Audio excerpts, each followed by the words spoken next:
I don't know if I have enough light to film this video, but this is a really pretty background, so I'm gonna try. If you're new here, hey, my name is Alana, and I've been living out of this 2006 Honda Accord for the last 2 years.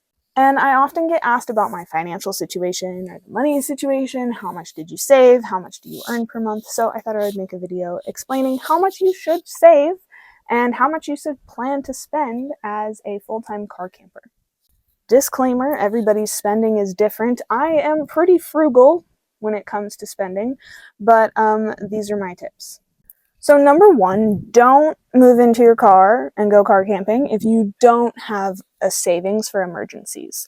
Exhibit A, I had to go to the emergency room and spend over $1,000 to get 11 stitches in this thumb when I chopped it off with an hatchet when I was camping by myself. So you really never know what you're going to get yourself into when you're out camping like this.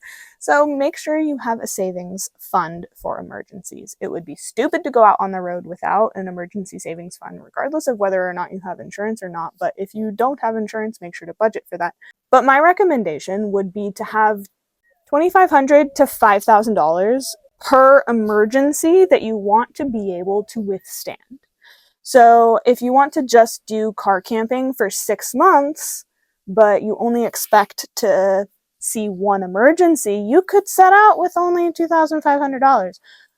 I wouldn't necessarily recommend that, but that's kind of what I've found is every emergency that I've run into, whether it's my own health or my car's health, it's around $2,500 to give myself some wiggle room. So think of it that way. If you want to be able to withstand more emergencies, save more money. So comfortably, depending on how long you plan on being out on the road, I would at least start with $5,000 to $10,000 in savings, which I know is hard to get there, especially if you're spending money to live where you live right now. But just keep that in mind that if you want to do this long term, you need an emergency fund.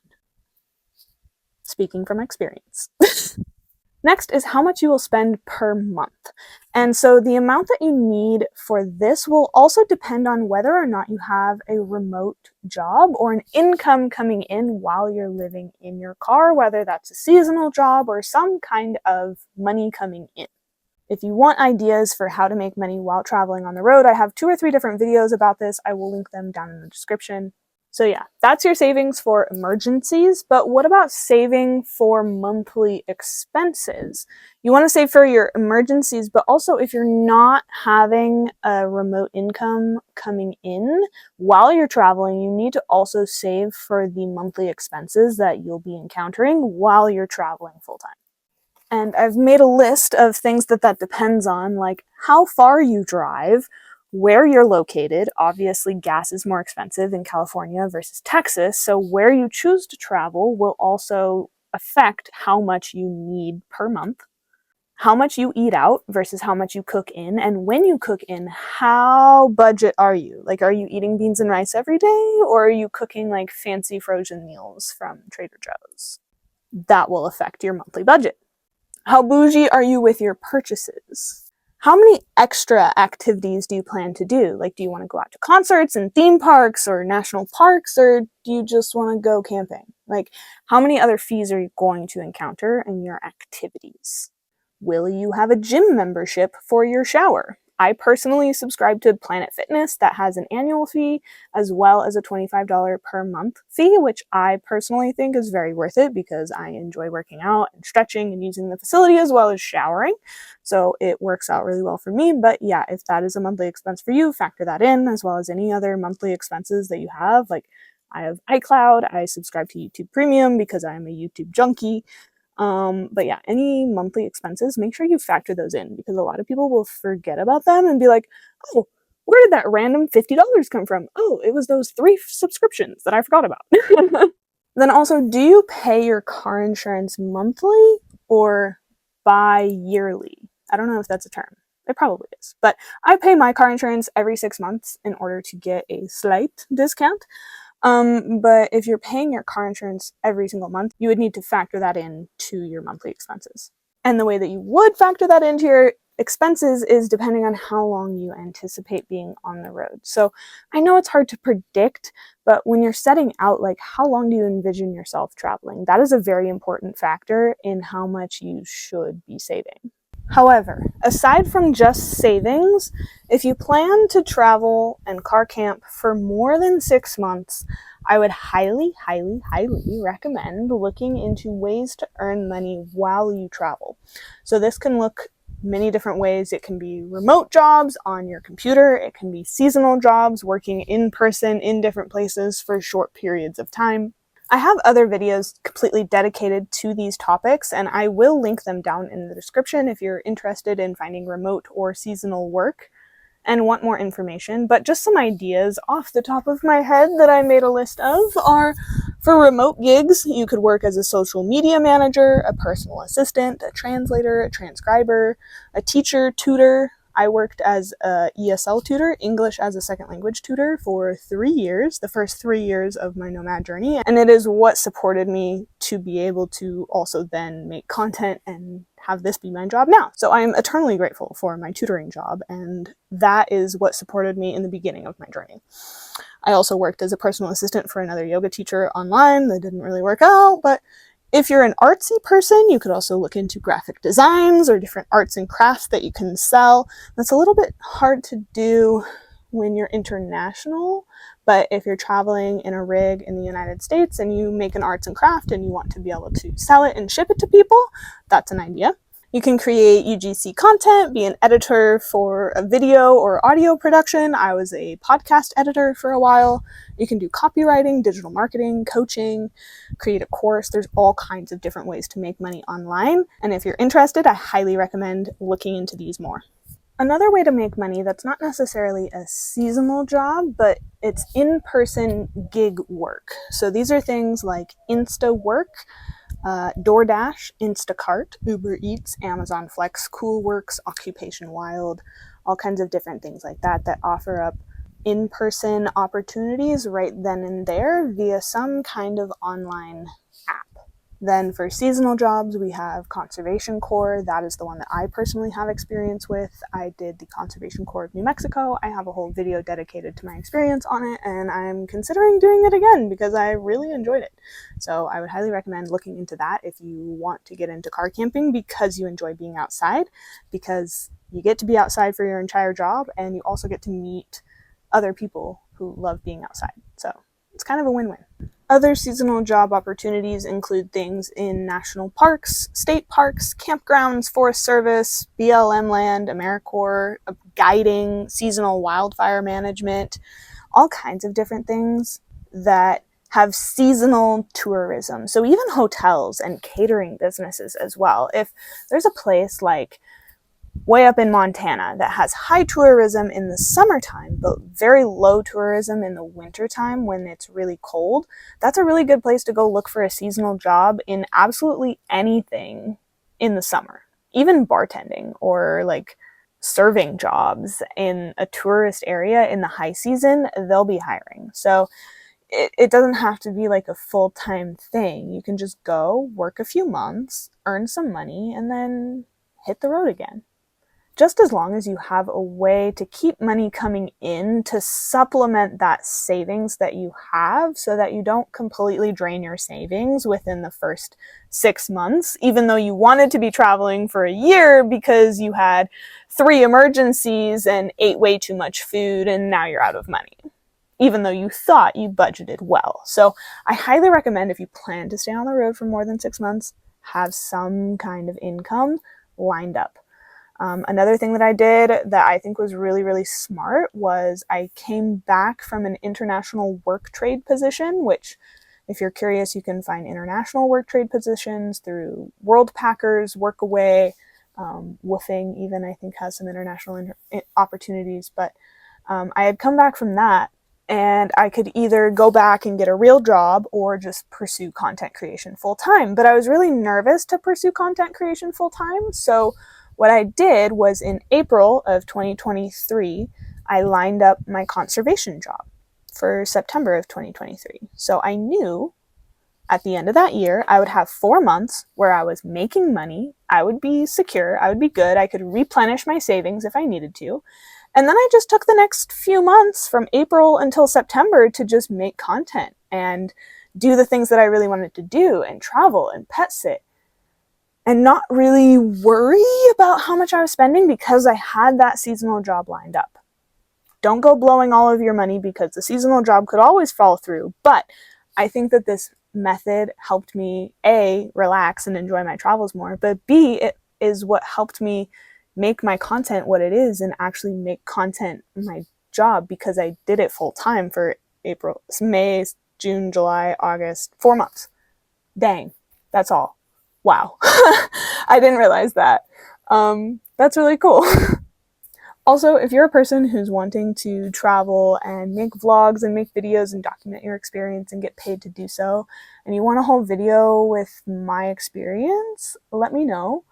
But my advice for that would be don't rely on that from the get-go.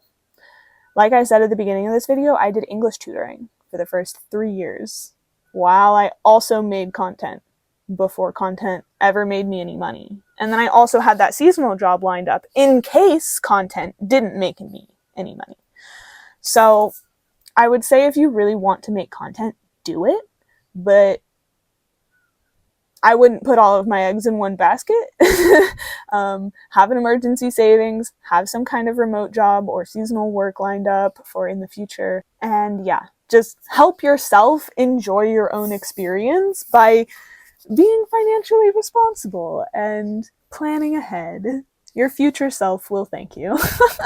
I think another thing that has really helped me throughout the years, not only saving and having a remote job, but also budgeting and learning how to spend my money wisely, learn what's worth spending money on and what's not worth spending money on, being conscious of when I'm spending money and being like, okay, this $20 is 2 hours worth of work. Do I really want to buy this right now, or should I save it for something more important? And really being able to prioritize your spending and be minimalist with what you have and not constantly needing the next new thing, but just being content with your iPhone 13 and the clothes that you've thrifted over the past few years can also help you save a lot of money while you travel. So before the sun runs out, I just want to end this video with some examples of kind of how much I would save in different situations. So if I was planning to be on the road for 1 year, planning and budgeting for 2 different emergencies, either my health or my car's health, I'm spending kind of bougie. I'm not holding back on experiences, I'm buying the food that I want to, I'm not really paying attention when I swipe my card, and I have no remote income. I would save at a minimum $25,000 if you plan to be at possibly 0 when you end this journey, which I wouldn't recommend, but that's the minimum that I would recommend. If you plan to be on the road for 6 months with only 1 emergency, but being very frugal and living on a budget, but also having no income, I would recommend to save a minimum of $10,000. Also, you would be at 0 when you end, which I also wouldn't recommend. But if you plan to be on the road for 1 year with 2 emergencies and you live on a budget and you have a part-time income, I would recommend to save a minimum of $10,000 and earn half as much as you spend per month. This is what I did for the first 2 years of my travel, and it worked. So I think this is a really smart way to do it. If you plan to be on the road for 2 years with 3 emergencies and you live on a budget, but you have no remote income, but you choose to take on 2 different seasonal jobs, I would recommend to save at least $17,500, plus make sure that your seasonal job income will be a minimum of $7,000. They'll usually outline how much you are expected to earn per week in your contract, multiply that by how long your contract is, you can determine how much you will earn per seasonal job. So this savings will not get you all the way through 2 years. But if you do those 2 seasonal jobs and make that income, you'll be able to make it. And lastly, if you plan to be on the road for 2 years and 6 months, have a total of 5 emergencies, live on a frugal budget with multiple remote jobs and one seasonal income during that time, I would save a minimum of $15,000, earn the same amount that you spend on monthly expenses per month, so earn the same amount that you're spending, and that seasonal job is so that you can add back to your savings. So this 2 years and 6 months, this is where I'm at now. So my seasonal job was allowing me to add back into my savings while also earning my monthly expenses through my remote incomes. That was the ideal position to be in. But I didn't start out in that situation. I had no idea I would be in that situation. I could have never planned for that. So I guess that's my last tip, is be open to changing your plan. Be open to going with the flow. Understand that you might run out of savings. You might need to get a seasonal job. That doesn't mean you need to quit. That just means you need to pivot, and that's okay. There are many ways to make this life on the road work if you truly want to.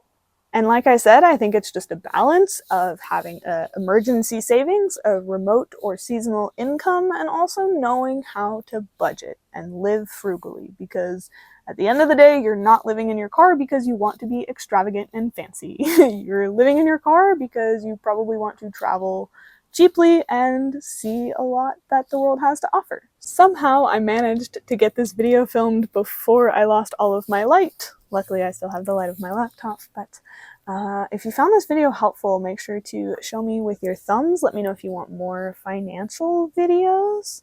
And yeah, remember, this is just my experience and my advice based on my experience, but I hope that this can be helpful for you, because I want to inspire more people to get out there and go travel regardless of how much money you have, and go see the world, because there's a lot of cool things out there, and I think a lot of people miss out on them just because they fear that they can't do it, when really you can. You just have to start. So I hope you enjoyed this video. If you did, make sure to leave me a comment down below. Let me know, where is your favorite place you've ever traveled to? I need some future inspiration.